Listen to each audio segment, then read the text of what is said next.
Hello. Kamusta na? Ako nga pala si Angel, galing Vaire, nagtungong Manila. Matagal na din nang huli akong makapagluto ng creamy mushroom chicken. Kaya tara, luto tayo.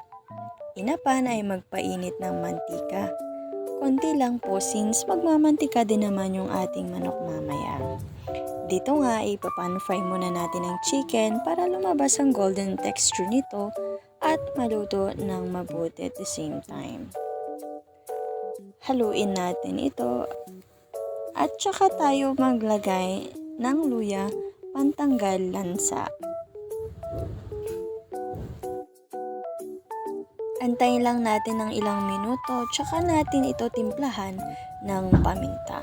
It's up to you kung madaming ilalagay niyong paminta. Para sa akin kasi, mas masarap pag mas madami.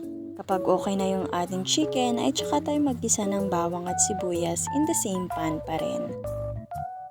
Once sauteed, ay maglagay tayo ng Nestle cream. Ito ang magbibigay ng creaminess sa ating chicken. I-mix, then maglagay tayo ng konting tubig. It's up to you kung madami ang ilalagay niyong tubig or kaunti lang.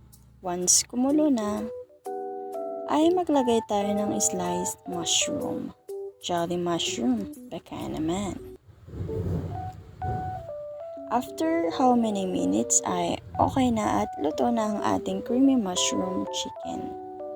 Kung gusto nyo ang i-level up ang recipe nyo ng chicken ay why not consider ang ating creamy mushroom chicken.